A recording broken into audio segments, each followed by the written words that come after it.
Imagine a method of execution so gruesome, it makes even the guillotine look humane in comparison.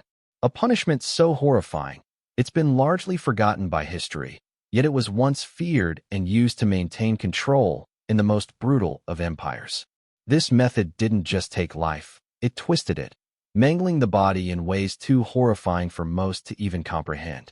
While the guillotine became infamous for its swift, final blow, this forgotten method stretched the suffering of the condemned beyond imagination. It wasn't just the pain that terrified, it was the slow, agonizing process that turned death into a public spectacle of suffering. Thousands watched as the condemned, trapped in an agonizing cycle of life and death, were subjected to an execution that would take hours, sometimes days. Why did this gruesome punishment ever exist? And how did it fade from history, leaving behind only whispers of its horrors? The answer lies in the dark corners of history, where power, fear, and cruelty intertwined in unimaginable ways. This is the story of a forgotten execution method far worse than the guillotine, an execution that was as much about control as it was about death. There are many ways to end a life, but some methods are so cruel, so grotesque, they transcend the concept of justice and enter the realm of horror. This particular execution method, once practiced in a society so drenched in power and fear, was far worse than the notorious guillotine. While the guillotine offered a swift and definitive end, this punishment was drawn out, agonizing, and designed to break the body in ways unimaginable. But where did it come from? And why did a method so heinous manage to thrive for as long as it did? The roots of this terrifying execution lie deep in the history of ancient empires, where rulers often faced uprisings, rebellions, and criminals so feared that they were willing to justify any level of brutality to rid their societies of them. The guillotine, famous for its swift efficiency, was viewed by some as a modern marvel, a more humane way to execute criminals swiftly. But for rulers who ruled with fear and used punishment as a tool to break the will of the masses, the guillotine was too kind, too quick.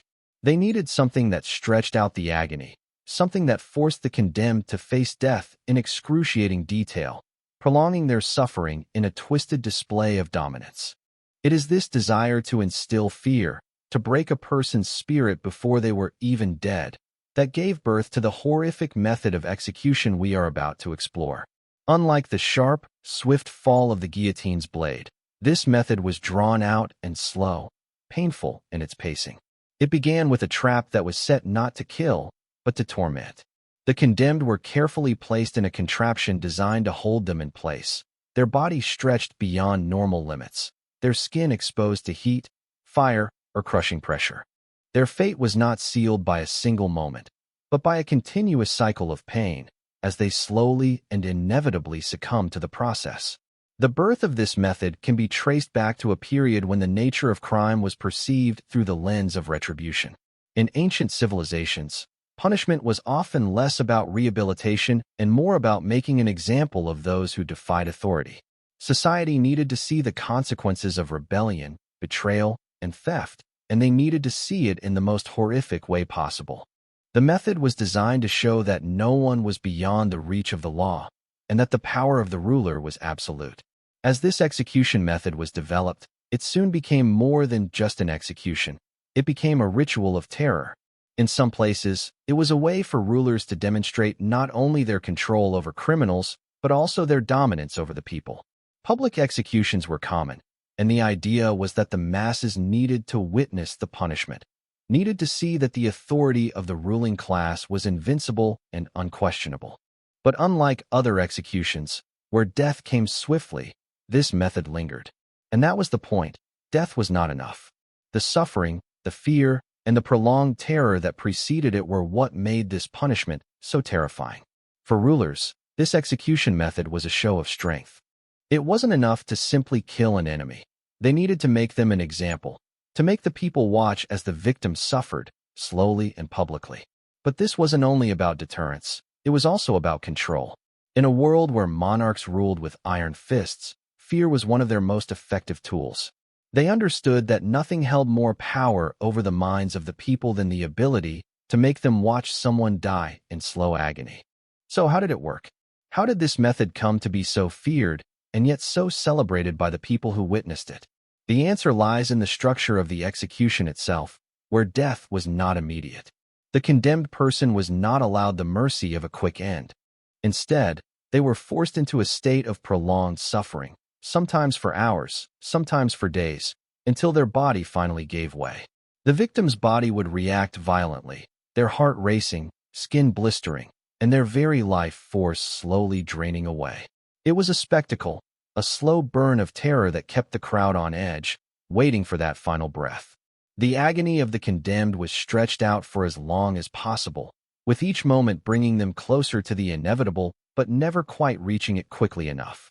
The first records of this method can be traced back to some of the most brutal empires in history, places where cruelty was wielded as a tool of governance.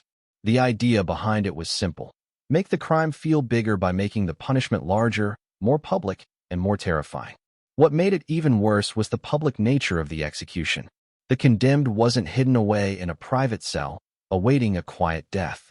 They were put on display for all to see. This wasn't just an execution, it was a show. But why did this specific method of execution endure? Why did it become so widespread, adopted by different rulers and empires, even as more humane methods like the guillotine became the norm? The answer lies in how power is exercised, and how human nature, when faced with suffering, can become desensitized to cruelty over time. The seeds of this method were planted in an era where rulers sought to display not only their power over criminals, but also their power over the very concept of life and death.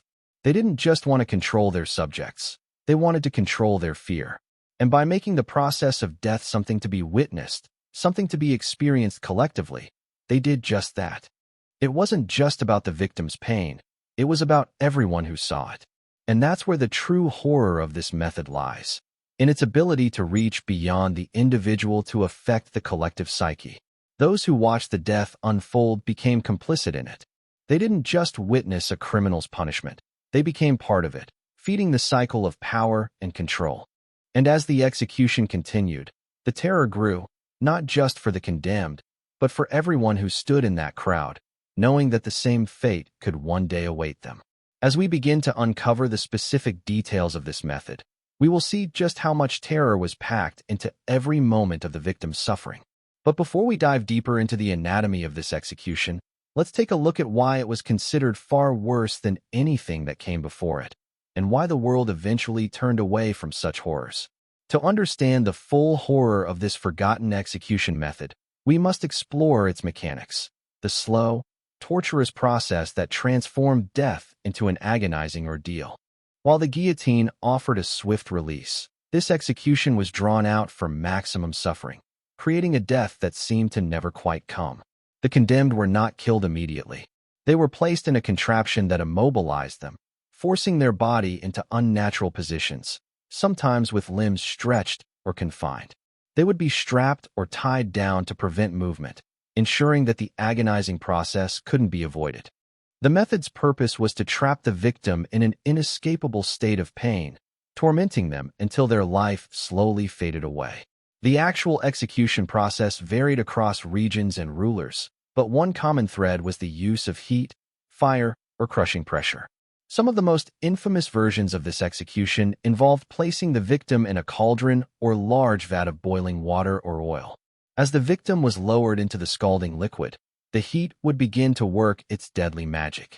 Initially, the victim would feel the unbearable pain of their skin being burned. The nerves would send shockwaves of pain throughout their body, but the horror was just beginning. The heat from the liquid would start to penetrate deeper into the victim's skin, causing blisters to form, the flesh to char, and the internal organs to begin shutting down. Their eyes would bulge, their body would convulse, and their screams would reverberate through the air. But the worst part? The slow, agonizing nature of it all. The victim would not die quickly, as the cauldron wasn't designed for immediate death. No, this was about breaking the human spirit through the torturous endurance of suffering. At first, the condemned might still be able to cling to some semblance of life, the body systems fighting against the pain and the heat. But it was only a matter of time before the body began to succumb. The extremities, such as the fingers and toes, would be the first to be affected, the blood vessels constricting and the flesh turning black. As the boiling liquid worked its way deeper into the victim's body, the muscles would begin to break down, causing spasms and uncontrollable movements. But it wasn't just the boiling heat that made this punishment so terrifying. It was the prolonged nature of the death. Unlike other forms of execution where the condemned would be dead within minutes, this execution dragged on for hours, sometimes even days. The victim's body would continue to deteriorate, unable to escape the agony. The boiling liquid didn't just cause pain. It allowed the victim to feel their body breaking down piece by piece, their organs slowly failing while they were still aware of it. But boiling wasn't the only method used. In some versions, heat was applied in different ways. Victims could be placed under heavy, hot stones or subjected to slow suffocation in an airtight chamber. The idea was always the same: prolong the suffering, make the victim feel every second of their inevitable death, and do it in front of a crowd. The process was as much psychological as it was physical. The victim wasn't just dying. They were dying in the most humiliating, painful way imaginable, in full view of an audience that had no mercy for them. One of the most insidious aspects of this execution method was its public nature. Unlike other forms of capital punishment, which were carried out in private, this execution was meant to be witnessed. It wasn't just about punishing the individual. It was about showing the people what would happen if they ever dared to defy authority. The crowds were encouraged to gather, to watch the suffering unfold, and to cheer or jeer as the victim's agony played out before them. The execution wasn't just a means of disposing of a criminal. It was a brutal show, one meant to entertain, terrify, and reaffirm the power of the state. But the nature of this method also had a psychological effect on those who witnessed it. The public spectacle, the screams of the condemned, the long, drawn-out process of death, it served to desensitize the crowd to violence. It became a form of entertainment, where the people would become so accustomed to witnessing suffering that it became part of their daily reality. They would cheer, laugh, and even call for more blood, desensitized to the grotesque nature of the punishment. In this way, the method didn't just crush the spirit of the condemned. It slowly began to corrupt the soul of the society that embraced it. But how did it affect those who witnessed it? The crowds, once captivated by the gruesome spectacle, would leave the execution with a sense of satisfaction. It wasn't about justice anymore. It was about the enjoyment of pain, the twisted satisfaction of seeing someone endure suffering in the most extreme way possible. It became part of the social fabric, a way for the masses to reaffirm their place in a world where the powerful could control even life and death. Yet, there were whispers of unease. Some would question the morality of such a public execution, but the majority of the people remained silent, too afraid or too conditioned by the brutal displays to protest. This execution method didn't just shatter the body of the condemned, it slowly eroded the humanity of those who watched. But there was one crucial question that still lingered. Why did it persist for so long? Why did rulers continue to endorse this savage practice, even as more humane methods of execution began to gain traction? To answer that, we must look at the role of power and fear in sustaining such a system, how the rulers used this method to solidify their grip on the people, and why, even as it became increasingly reviled, it remained a symbol of unyielding control. To understand why such a brutal execution method endured for as long as it did, we must look beyond the physical pain and focus on the political machinery that allowed it to thrive. This wasn't simply about punishing criminals. It was about sending a message, instilling fear, and asserting control over a population. In societies where rulers saw themselves as the embodiment of power, the boiling cauldron became not just a tool for punishment, but a means of reinforcing their dominance. The nature of power in ancient and medieval empires was often fragile. Rulers depended on maintaining an aura of invincibility, and nothing reinforced that invincibility like a public display of power. A ruler who could command the death of a criminal in such a horrific manner showed the people that they had control not only over life, but over the very fate of their citizens. It wasn't just about eliminating threats, it was about ensuring that everyone knew their place. This execution method was a stark reminder of the ruler's absolute authority. For monarchs, emperors, and dictators, the public nature of the boiling execution served multiple purposes. First, it instilled fear. To see a person suffer for hours, their body breaking down before the crowd's eyes, was to witness the full scope of the ruler's power. It was a visceral experience, one that left an indelible mark on the collective psyche of the people. Anyone who dared to rebel, to steal, or to defy the state now had a clear, painful image in their mind. This could be their fate. And the longer the suffering, the more potent the message became. Secondly, these executions were a tool of social control. In a world where most people lived in poverty and fear, the ruling class needed a way to keep the masses in line.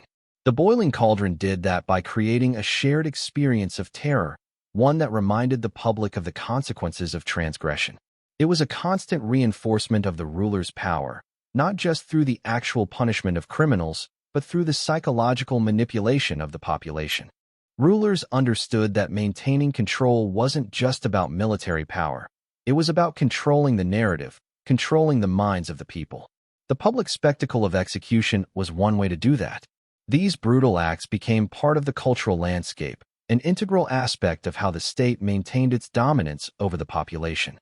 In fact, some emperors and kings used these executions as a form of entertainment, ensuring that they remained a spectacle people couldn't avoid. It wasn't just about fear. It was about ensuring the people had nowhere to turn, no escape from the brutal reality they lived in. One of the most infamous examples of this method used as a tool of power can be found in the ancient Roman Empire. The emperors, with their insatiable desire to maintain control, used public executions to send messages to the masses. The emperors didn't just want their enemies to fear them. They wanted every single citizen to understand the price of rebellion. Public executions, like boiling criminals alive, were used not just to eliminate enemies, but to reinforce the idea that the emperor was the ultimate authority above all others. In medieval Europe, this method continued to serve the same function. It was used not just for criminals, but also for those who challenged the authority of the crown.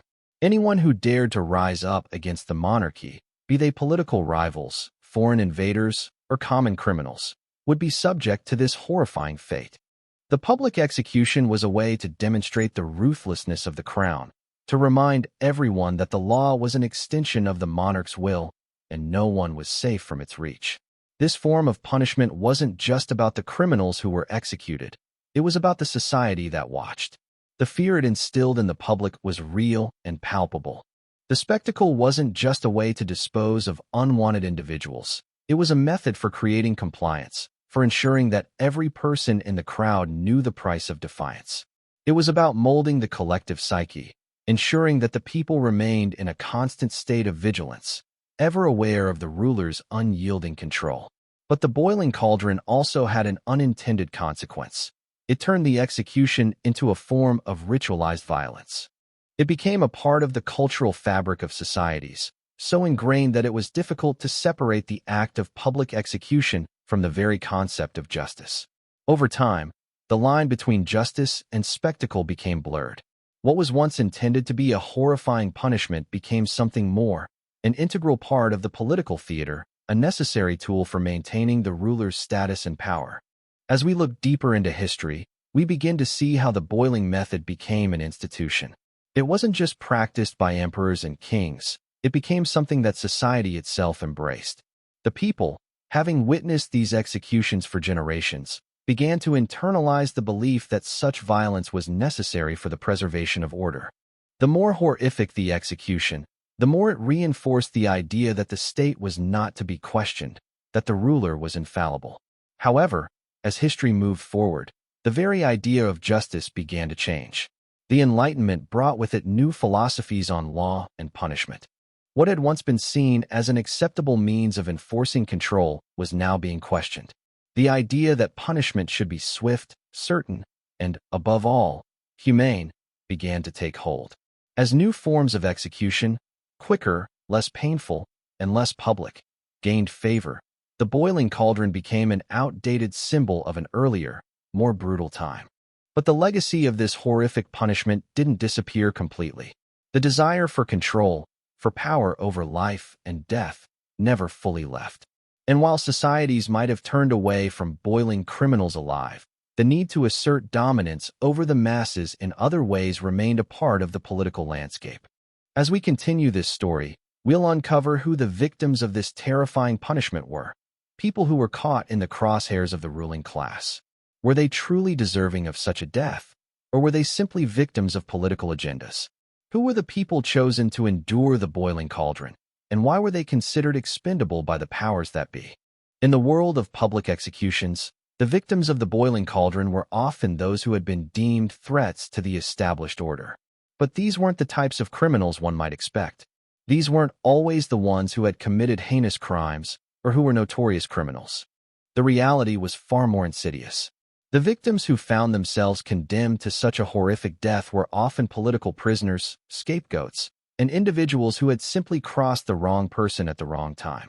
In ancient civilizations, power was fragile, and anyone who threatened the status quo, whether through rebellion, dissent, or even just the appearance of disobedience, could become a target. And in societies where fear ruled and the line between politics and crime was easily blurred, the boiling cauldron was the perfect tool for those in power to eliminate their enemies in a way that would be as much a message to the public as it was a punishment for the condemned. Take, for example, the victims in ancient China, where the boiling cauldron was a punishment used by emperors who saw any challenge to their rule as unforgivable. Political prisoners, those who conspired against the emperor or attempted to undermine the imperial court, were often the ones to face this gruesome fate. In many cases, these individuals were not given a fair trial, nor were they truly guilty of any real crime. Instead, they were victims of political maneuvering, betrayed by rivals, or scapegoated for larger societal issues. The punishment wasn't just a consequence of their actions. It was a display of power by the emperor, a way to show that no one, not even those with the highest positions, were beyond reproach. But not all the condemned were political figures. Some were common people, accused of crimes as trivial as theft, defamation, or public dissent. In some medieval European societies, individuals who dared to challenge authority in even the smallest ways were punished with this horrendous death. Theft, for instance, could be seen as a moral failing that needed to be punished to preserve the integrity of the state. But when the thief was someone who had stolen food to feed their starving family, the death penalty, especially one as drawn out and painful as boiling alive, became a grotesque form of control, a way to send a message to the masses that the law was unforgiving, no matter the circumstances. The process of being condemned to the boiling cauldron was often shrouded in secrecy. Once accused, the victim's fate was sealed. There was little chance for defense, and many times the charges were vague or fabricated. For the average person, being condemned to such a grisly death meant that their life would be wiped away without justice or mercy. Often, the accused would be held in prison for days, even weeks, while their execution was prepared. This prolonged period of uncertainty and fear was a mental torture in itself, as the condemned could do nothing but wait for their inevitable demise. The executions were not reserved for the lowest classes alone. In fact, some of the most shocking victims of boiling executions were members of the nobility and royal courts. In a society where power was constantly shifting, a courtier who fell out of favor with the monarch or emperor could be accused of treason, bribery, or even witchcraft. In such a politically volatile environment, it wasn't uncommon for the ruler to eliminate anyone seen as a threat by subjecting them to this brutal fate. The boiling cauldron became a means for rulers to send a clear message.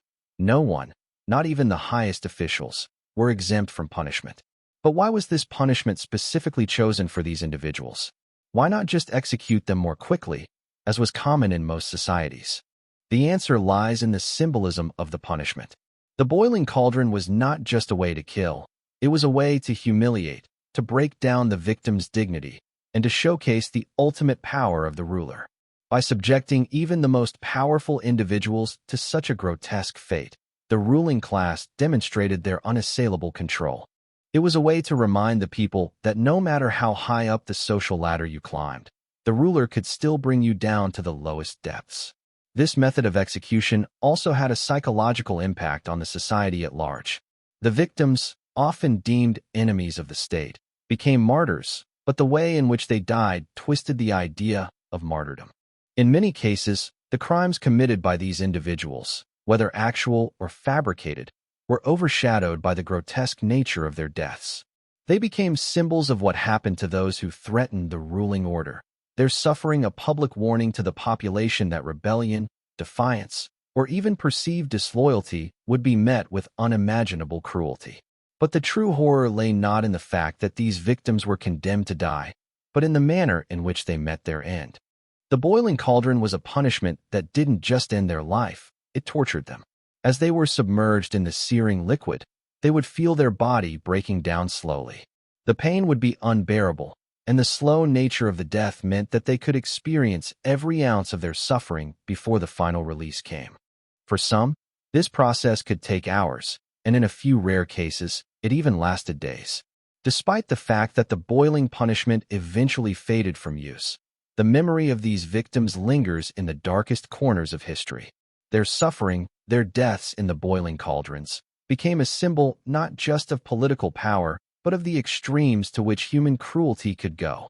And for the people who witnessed these executions, the impact was equally profound. What did it do to a society when the punishment of death became something to be watched, cheered, and even glorified? As we continue, we'll examine how these executions, far from just being a method of punishment, became a public spectacle. The crowds who witnessed these horrifying events weren't passive. They were active participants, feeding off the gruesome nature of the act. The question remains, how did something so grotesque evolve from a brutal form of justice into a twisted form of entertainment? And how did the boiling cauldron become a symbol of control and fear, not just for those in power, but for those who watched it unfold? The horror of boiling criminals alive was not confined to the dark corners of dungeons or hidden chambers. No, it was a public spectacle, a show for the people. And the crowds didn't just watch passively. They cheered, they jeered, they reveled in the suffering. What made this gruesome spectacle so captivating? How did a society come to embrace, even glorify, such extreme violence? In ancient and medieval times, public executions were common, but this was something different. This wasn't a simple hanging or quick beheading. The boiling execution was slow, drawn out, and agonizing, a true display of power, pain, and suffering. And that made it something the crowds couldn't look away from. It became not just a form of justice, but a form of entertainment, a chance for the public to witness the triumph of authority over its enemies. The atmosphere at these public executions was often one of intense anticipation. People would gather for hours, the air thick with excitement and fear. When the condemned criminal was brought forward, their fate already sealed, the crowd would be buzzing with energy. They weren't just witnesses, they were participants in the drama. The act of watching someone slowly die in the most horrific way imaginable gave them a strange sense of control, as though the very act of witnessing this brutal punishment validated their own position in society. At times, the public didn't just watch, they demanded it. There were cases where the crowd, hungry for more blood, would chant for the death of a specific person, cheering as the execution unfolded. These weren't necessarily criminals or enemies of the state.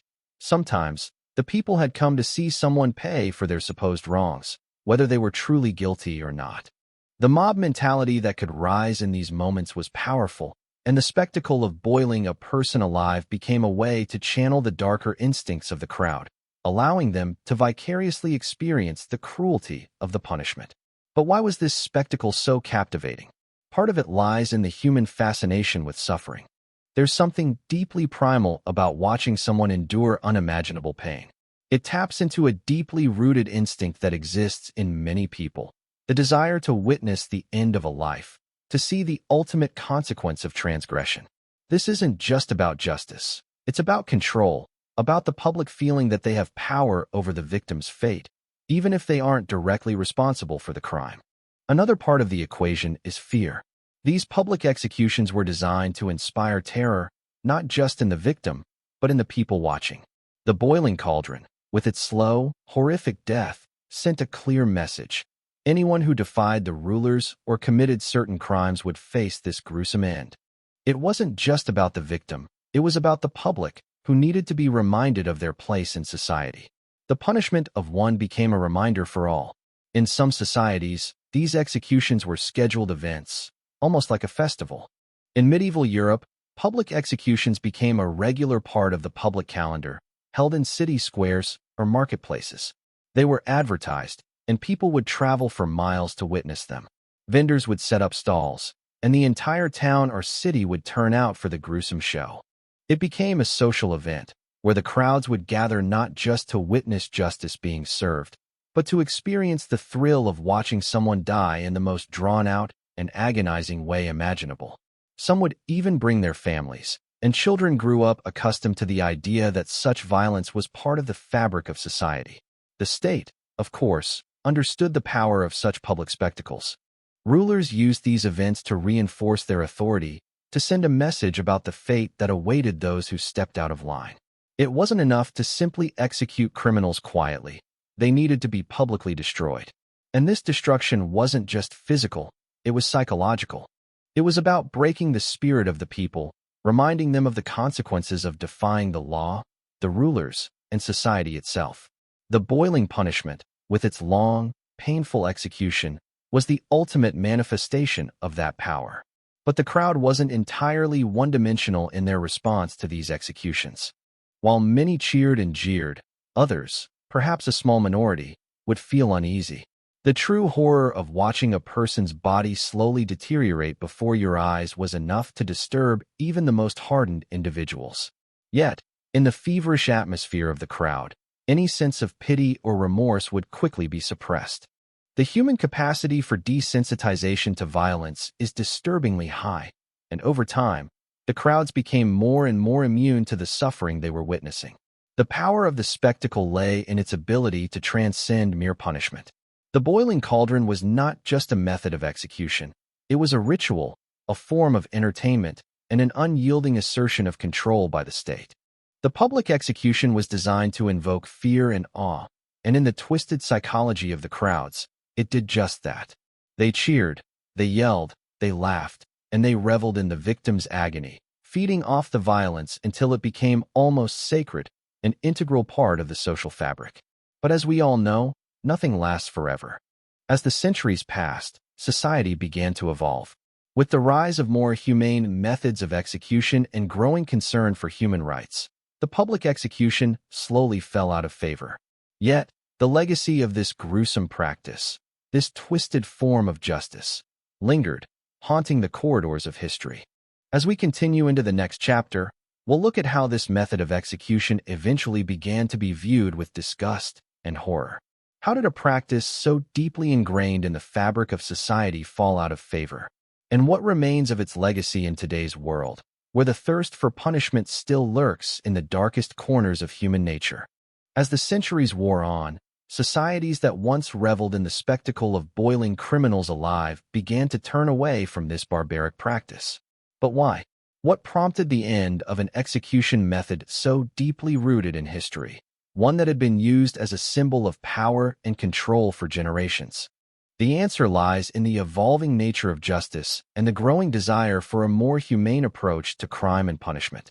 The rise of new philosophies in the 17th and 18th centuries, particularly the Enlightenment, began to challenge many traditional ideas, including the role of punishment in society. As thinkers like Voltaire, Rousseau, and Beccaria started to question the legitimacy of such brutal methods, the idea that punishment should be swift, efficient, and, most importantly, humane began to take root.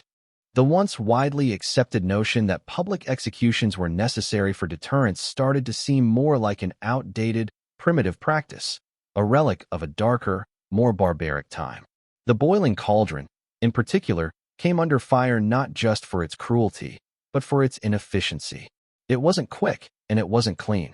The suffering it inflicted was drawn out for hours, sometimes even days. The victim's body wasn't simply killed. It was tortured, burned, and broken in full view of the public. This prolonged agony became increasingly difficult for the public to justify, even in societies that had once been desensitized to violence. There was no dignity in it, and it left behind a gruesome, haunting image that was hard to reconcile with the growing belief that punishment should be more about justice and less about spectacle. With the rise of the death penalty as a more humane form of justice, methods like hanging, firing squads, and the electric chair began to replace the slow, torturous boiling method. These newer forms of execution promised a quicker death, sparing the condemned from the prolonged suffering that boiling alive demanded.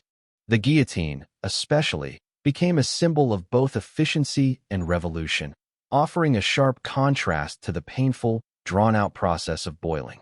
It was seen as a cleaner, more rational method of execution, one that promised swift death, not prolonged agony. But while the boiling cauldron itself faded into history, its impact wasn't entirely erased. In fact, the remnants of its legacy can still be seen in the way societies view punishment today. The desire for justice, and sometimes retribution, still lingers in the dark corners of our collective conscience. While modern societies have largely abandoned such gruesome methods, there is still a lingering fascination with death, with suffering, and with the spectacle of punishment. The abolition of boiling criminals alive didn't mark the end of society's complex relationship with punishment.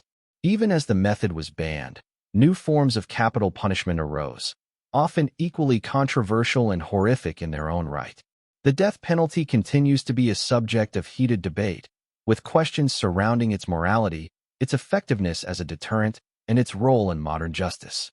While we may no longer boil criminals alive, we continue to wrestle with the same dark questions that gave birth to the boiling cauldron centuries ago.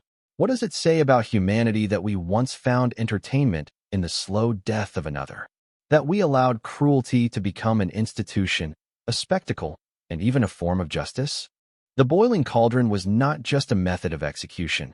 It was a tool used to shape the society that practiced it, and its shadow still looms large in the ongoing conversations about justice and punishment. As we reflect on the chilling history of this gruesome execution method, we must ask ourselves, what have we learned?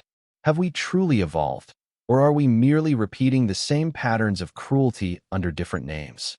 The abolition of boiling criminals alive is a reminder that even the darkest practices can be questioned and abandoned. But it also serves as a warning.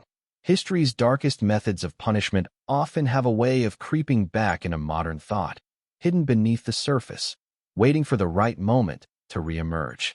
The horrifying spectacle of boiling criminals alive is now but a ghost in the pages of history, a haunting reminder of the extremes to which societies once went in the name of justice and control. But its legacy lives on in the darker corners of our history, shaping the way we think about punishment, retribution, and human suffering. While we no longer embrace such grotesque executions, we must continue to ask ourselves, what lengths will we go to in the name of justice? How far have we really come from a time when such horror was not only accepted but celebrated? If this story shocked you, leave a comment below and let us know your thoughts. Don't forget to subscribe for more disturbing tales from the forgotten corners of history, where the darkest acts of human cruelty still linger. And remember, history's horrors are not always as far behind us as we might think. Final thought. What will future generations think of our justice systems? Will they look back on us with the same horror that we look upon the past? The boiling cauldron may be gone, but the darkness within us remains.